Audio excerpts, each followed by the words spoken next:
Andrew, you are an author, a writer, and you've written a book called The Doper Next Door, where, there it is, well, why don't you tell the story? I'll have you start. Sure. So the story, Roman, really, well, thanks for having me here. Of course. And the story really runs on two tracks. The obvious one is me taking performance-enhancing drugs as an amateur athlete, what that's like.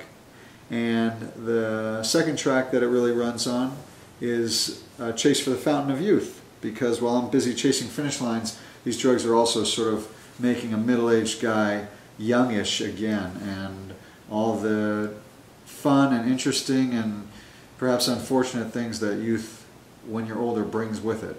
So the obvious question is, why wouldn't you find somebody who's doping as opposed to you becoming a human guinea pig? Sure. So I'm a journalist for many years. I've been writing and editing for magazines from Outside to the New York Times to Wired to Backpacker for a couple of decades. And I came upon this idea to write about an amateur doper, a citizen doper, and I went looking, and that person wasn't so easy to find.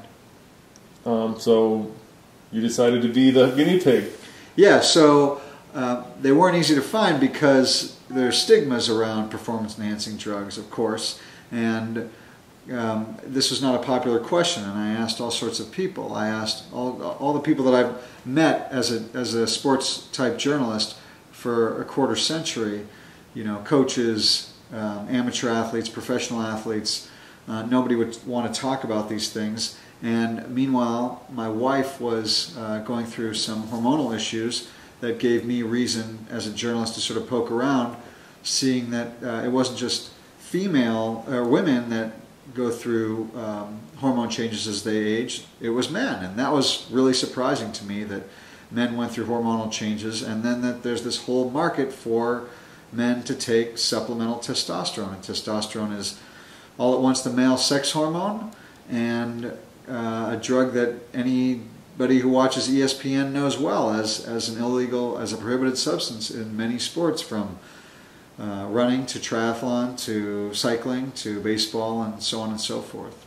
And you're a cyclist? I'm a cyclist, so an endurance athlete. Started as a cross-country runner in high school and even before that, and then I went to college and picked up mountain biking and triathlon, ridden my bike across Europe. In 1986, I toured across Europe on my bicycle, and while Greg LeMond was winning his first Tour de France, and I'd go to the border stations, and the border patrols would say, "Oh, you and Greg LeMond." And anyway, so the tie-ins have been long, and I've been a mountain bike racer, riding races like the Leadville 100 a few times, and then a road racer. All right, so before we get to the part about what it actually was like to be on the juice, let me ask you about the psychology of it, because there's two parts of this, right? There's the part that is actually physical, and then there's a part that's emotional and psychological. Right, and to me, sort of the missing story, not only was there a missing story as in, not really a tale about an amateur taking any sort of performance-enhancing drug, but the pros, obviously, when they're on these drugs, not only do they not reveal that they're on the drugs, but of course they can't express what it's like to endure life on these drugs, and I use the word endure carefully. And so I felt like there was no sort of psychology component to anything I'd ever read about what's it like to live with these drugs, what's it like to buy them, what's it like to even decide to take them, what's it like to have them around your family, what's it like to put them on. And so these were all things that I thought about beforehand, and then even as I started to use them, and then used them for nearly a year, thought about a whole lot, because there is a big psychological component. And it's not that simple to just go and get testosterone. I mean, I suppose when I was in college, I had a friend who used it, but he got it at the gym, where a lot of people get it. But that's not very safe, and when you're older and you have family, that's not the route you can go. So how did you get to the point of actually finding a doctor who would prescribe this for you? Poking around, seeing that men go through their own sort of, it's called andropause, is what they call a male's menopause, and I conveniently called it Andrew pause for the book. But I had my blood work done, testosterone is a widely interpreted, the testosterone levels in a normal male are widely interpreted in terms of what's healthy and what's normal. And you go to 2 different doctors and they may determine that your testosterone level is either normal or low, depending on how that doctor feels and what you might say to that doctor. So I went to the doctor and I had my blood work done, and I'm a 40-something guy.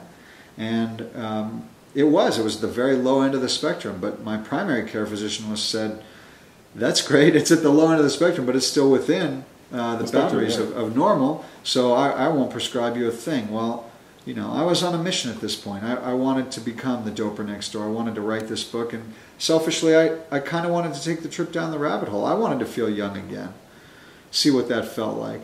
And so I went to another doctor, and then a third doctor, and they all sort of had their opinions, and a couple of the doctors were kind of creepy. Some of them were part of what you'd call the anti-aging community. Another one was a thoroughly informed and experienced internist who knew exactly what she was doing. And it was with her, she looked at my numbers and she determined that I was low, and I went on a protocol that was, again, I'm a storyteller, it was sort of the high end of the spectrum in terms of testosterone dosages, much more, say, than my urologist, who even wanted to give me testosterone, would prescribe me. And so it is with this internist and the sort of the citizen endocrinologist above her, and you find people like that in the anti-aging world, people who aren't necessarily decorated with all the traditional PhDs or MDs, who think that they know endocrinology through and through. And I trusted the internist a lot, even if I didn't always trust the guru. But the guru was passionate and a big believer, and I went on her protocol, and I took a whole lot of tea. So in the book, The Doper Next Door, which is available at Amazon, by the way, so if you guys are interested in the Doper Next Door, go to Amazon. I'll have a link on the website to it, or you can just click and buy the book. Amazon or the iBooks. Yeah, it's also available on... well, we'll have links. It's available electronically and at your local bookstore. At your local bookstore. So in the book you write that you went to the mailbox and you had the usual bills, but there was a brown packet. Anonymous padded envelope, right. Yeah. My testosterone came from what's called a compounding pharmacy, which is kind of an old-fashioned pharmacy where the pharmacist actually still mixes the components. It doesn't just sort of come on high. It's not the pharmacist as middleman. You know, the way we think of now, when a pill comes from the big pharmaceutical company to the pharmacist, who just pours from a big bottle into a little bottle. This was the pharmacist actually adding a dash of this and a pinch of that, and you know, there's a formulaic recipe that the pharmacist had been given. And yeah, these syringes came in the mail, and that's a funky moment, you know, because I'm living in a nice neighborhood, and there's my accountant driving by, and there's my friend the doctor, and there's the next door neighbor. I don't know exactly what she does, but she looks totally morally upright. Yeah. And I have these syringes. Brown package. I have a brown package with syringes. But you have to imagine that pro athletes live in nicer neighborhoods than I did, and these packages came for them too. What's it like for them? What is it like when that anonymous looking, you know, unlabeled package comes in the mail, and these supposed heroes or upright people, I don't know what goes through their head, but a lot went through my head. And I opened them up, and there were the syringes full of this cream. It's topical. It's a topical, even though it's a syringe. Yeah. There was a needleless syringe, but you had to squirt it in, you know, precision milliliter measurements, and I would take certain amounts depending on the time of month. It was an undulating cycle for the testosterone that I took. And I think people have a misconception of what it's like to be on testosterone. I think you pop a drug and, you know, you become Superman, but it's not like that. It's just highly dangerous. People die of cardiac events. Right. It's a very specific protocol, and especially if you're doing it for sports, you have to kind of time it so that your A race or your B race coincides with the amount of testosterone you're taking. It's not as simple as just popping a pill every day. Well, it is and it isn't. I'll tell you that you know, I'm on this protocol and I'm following it carefully, but I didn't always tie my races to it, because that would have been more spreadsheet work than I could have managed. But it's a powerful drug. You know, it put me into all sorts of extreme states, and my friends gave me grief for not using EPO or human growth hormone. They said, well, you know, come on, you're kind of... If you're going to go, do it. Yeah, it's like you're the wimp next door. You're not the doper next door. But when I started beating them in the races, where they would usually finish ahead of me, or I had my way with them even in training rides, their eyes would open. And again, too, it was a matter of that I didn't want to break laws. You know, I wanted, the doper next door is the notion that you can get these drugs legally. And you can't get EPO or erythropoietin, which is a blood enhancer, or human growth hormone legally as a healthy middle-aged adult, you know, male or female. But testosterone, specifically for a man, there are a lot of doctors who will interpret a lot of men as lowish on testosterone, and there you go. So what was the first, you know, you started taking it, and we'll also talk about the fact that it's dangerous doing it topically because you can spread it to your family, right? Right. It can get into the bloodstream of your kids, in which case it has very severe side effects. Right. But let's first, before we get there, tell me about what it was like those first, you know, weeks when you started taking it. So the first few weeks, nothing happens, which of course leads me to the question I'm often given: well, why did Floyd Landis get caught for using testosterone in the Tour de France? You know, and the answer is I don't know, because testosterone takes weeks and weeks to kick in. But frankly, the first thing that happens on testosterone is libido. That's the first thing you get. Is you wake up in the morning feeling like you're 18. Yeah. From head to toe. Let's just leave it at that. The body's behaving in a different way, and of course my wife noticed right away because, you know, because you woke up next to her. I wanted to just be intimate with her all the time, and sometimes she found it humorous and fun and great, and other times she was just like swatting me like a fly. You know, and so and that really was the first indicator that it was having its effect. And I really was 18. I mean, I would take long looks at women walking down the street in a way, you know, I might not have done before. I don't know, boiling teapots were exciting. Yeah, it was back to 18.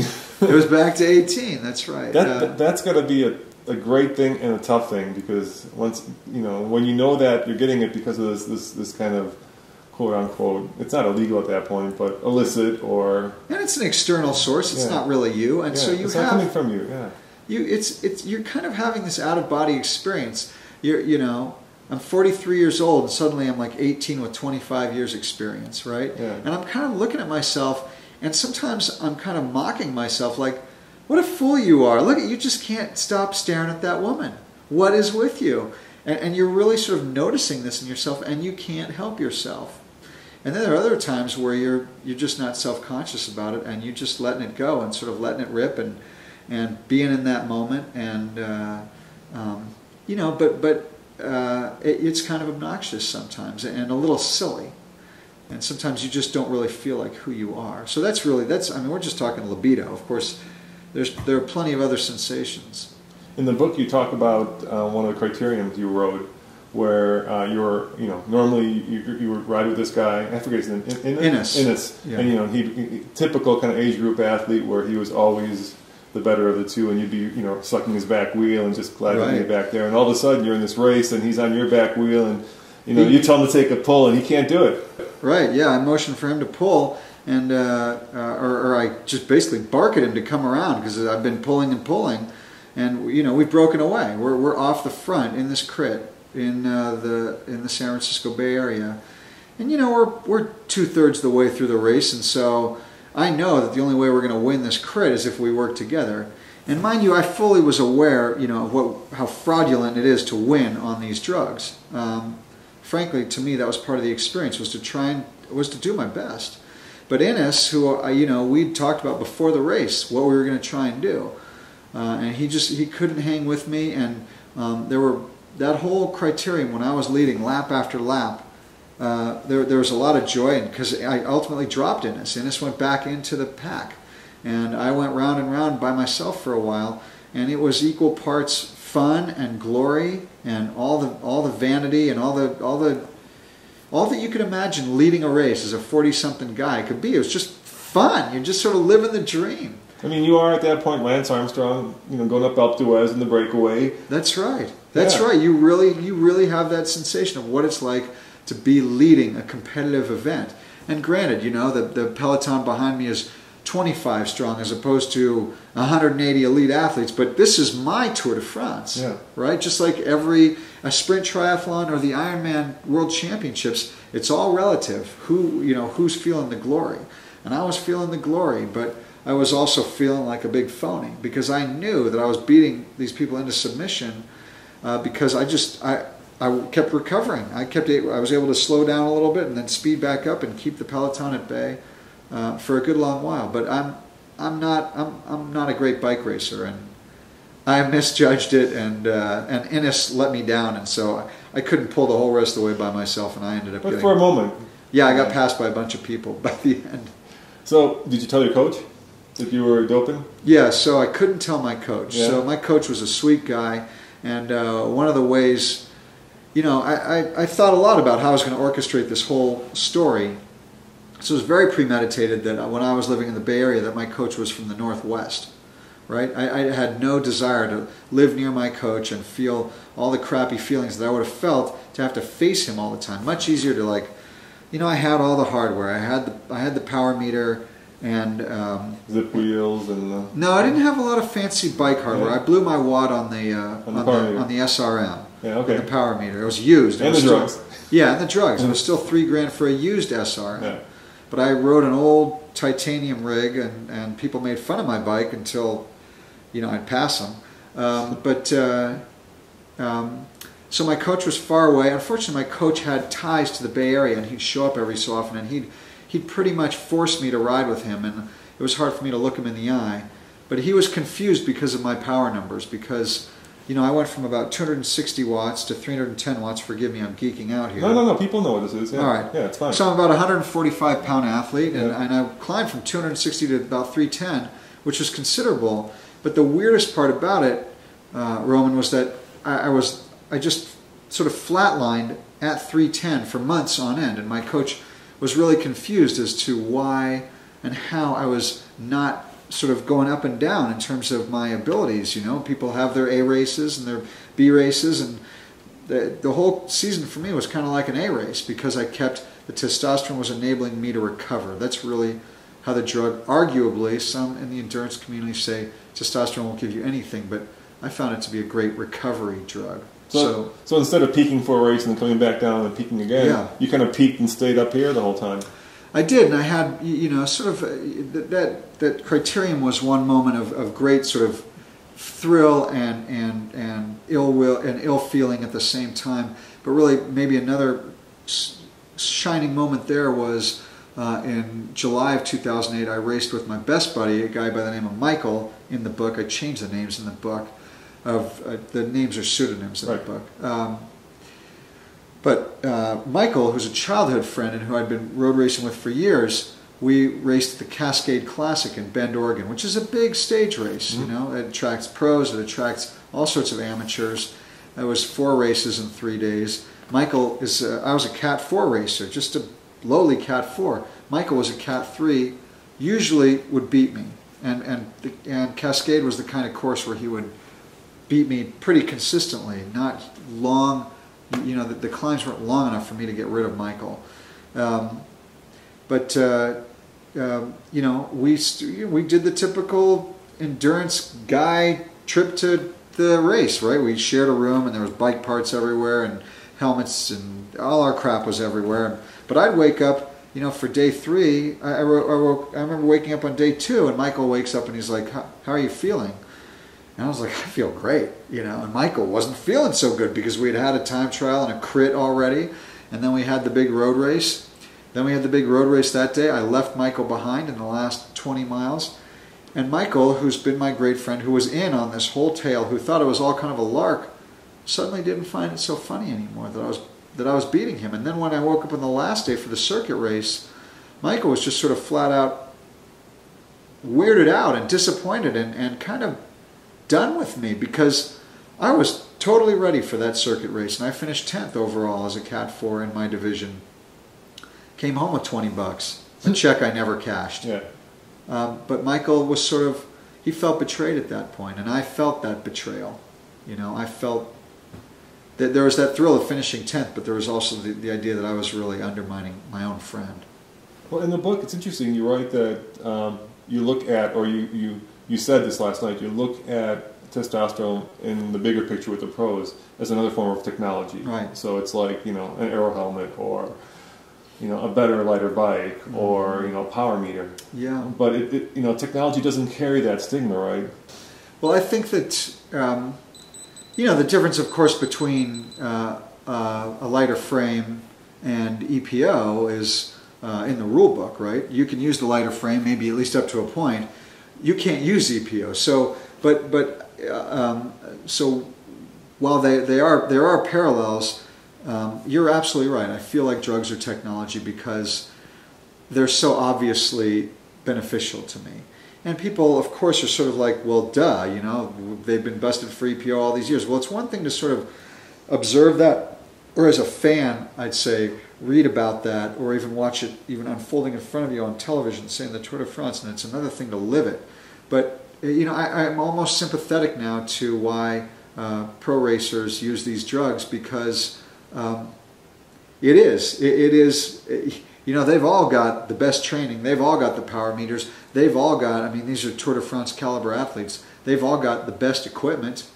What's left? You know, of course what's left is to race honestly, right? But this is a high stakes game, and this is a giant corporate entity that is the Tour de France. And drugs are have long been a culture of the Tour de France, a 100-year-old event that has been sort of frosted with drugs ever since the beginning. So I really, anymore, Roman, when I watch the Tour de France, I don't think about the drugs anymore. I think about the race and the riders, and whether or not they're on them, I don't even know anymore. I just think it's one more thing in their arsenal, and that, honestly, I'm sorry to say this, disappoint people, but probably pretty hard for me to imagine anyone walking away from this stuff who wants to try and win a race like that. Yeah, you know, it's hard to compete when everybody is Superman.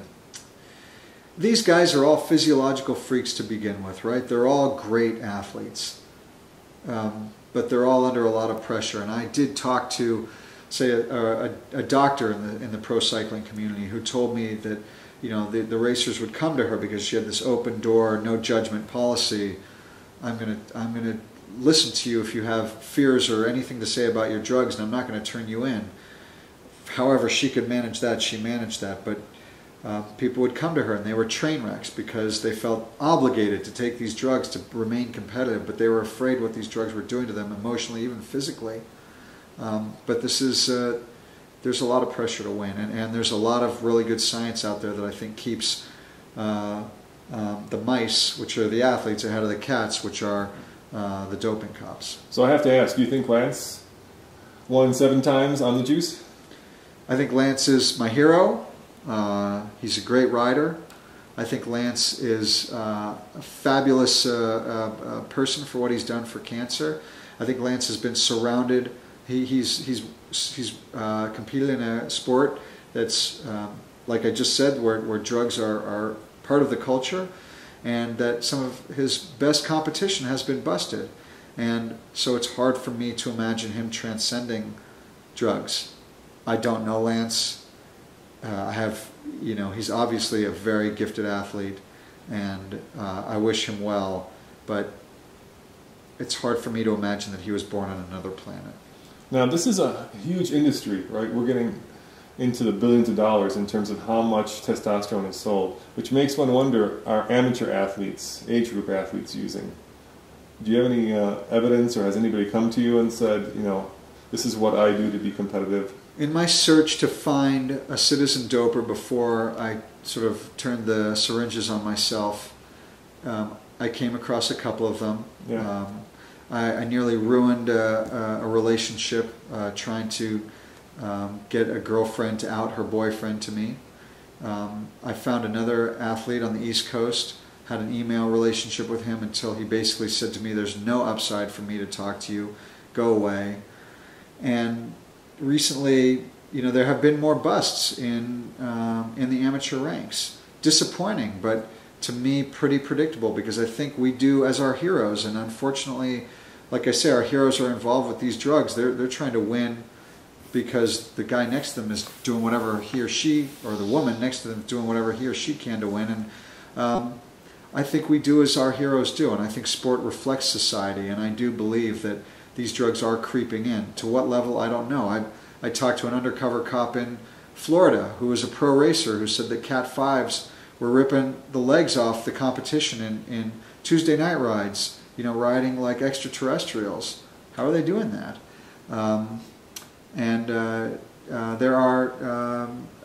There's a guy busted as a drug dealer who basically gave his list of contacts and clients to U.S. Anti-Doping, and one by one these amateur masters athletes are being busted. So to what extent, I'm not sure, but triathlon, cycling, these are relatively affluent demographics, and it's hard for me to believe that we rise above that. All right, so now you've been on the juice. Right. You've been winning races. You've been, you know, the perfect husband in some ways. You know, potentially lost a friendship. How do you get off the drugs? That's got to be tough. That's got to be a tough mental thing to do. It is, Roman, because you look in the mirror and part of this new old you really like, right? I almost got buff, yeah, right? I'm a 140 pound, you know, not necessarily big chested guy, and I almost had biceps for the first time in my life, and that was fun.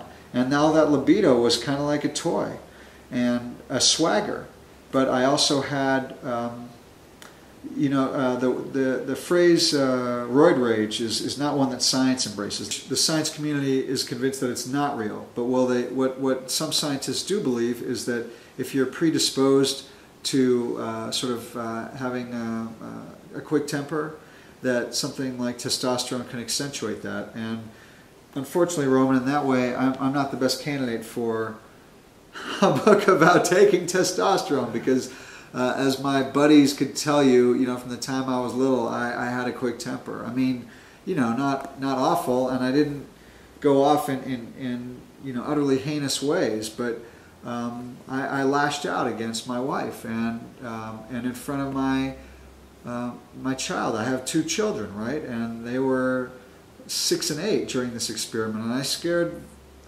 my 8-year-old. I had just this huge meltdown argument with my wife, and she was freaked out.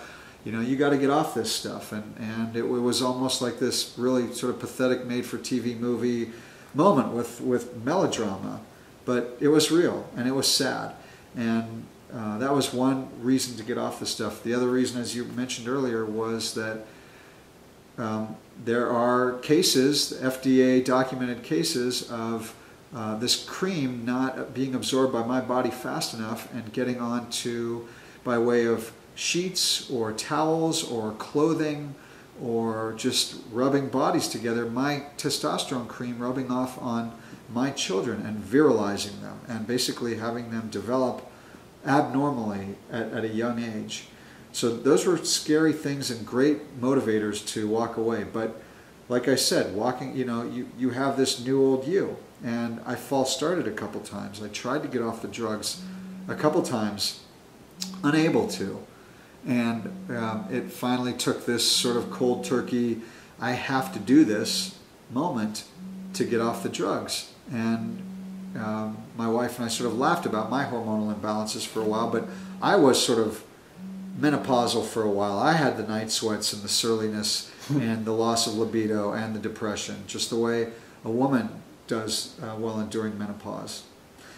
So I guess the moral of the story is, for me, is that I'm now okay, Roman, with the idea of that I'm never going to be as fast as I was on these drugs, and I'm okay with that, because I have a lot of other things to live for. And you know, it sounds campy, but you know, you stop and really think, well, what's really more important here, that I you know, lead the race or dictate the race, or that I'm in the 3rd or 4th group out of the money, and you know, I have a wife and kids and I love them and they love me, and the sky is blue and the air is clean and I get to breathe it. And those sound trite, but you got to put it in perspective. What am I doing taking these drugs? You miss it?